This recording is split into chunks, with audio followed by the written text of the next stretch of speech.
So the main point, the reason we want I, is so that I can deal with a negative under a radical.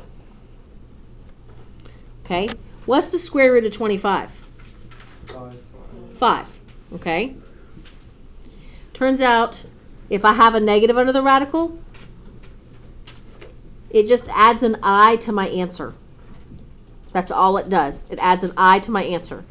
Let me show you why, but you don't have to go through these steps, because this is the same thing as the square root of negative 1 times the square root of 25. What's the square root of negative 1? I. Okay, so I times the square root of 25 was I times 5, which is 5I. That's the best thing that we can do with I, is use it to simplify things when we have negatives under the radical. Okay? The only thing that's complicated a little bit about this is where to write the I, because sometimes it doesn't come out evenly. Let's look at, let's say you have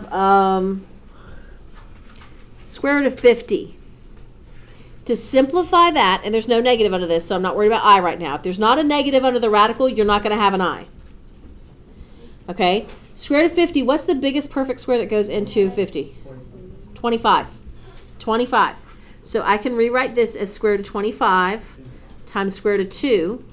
And the reason I want to do that is because the square root of 25 is 5. Okay, so my answer for that would be 5 root 2.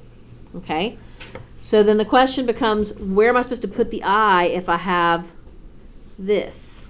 Because what that means is negative 1 times 25 times 2. Okay?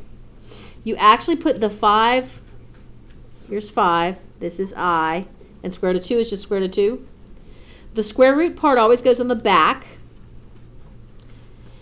The number and the I always go in front of the radical, but just like you would write 5 times x instead of x times 5, you write 5 times I. So the I goes behind the number and in front of the radical. Please don't put the I behind the radical, even though sometimes like your textbook or some textbooks will. Because the problem is it becomes confusing about whether or not it's under the radical. Okay?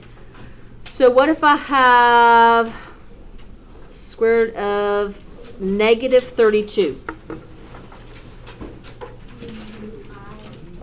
First I have to think about what's the, well, I could just go ahead, if I wanted to, y'all listen, one thing you can do is you can go ahead and take the I out to begin with.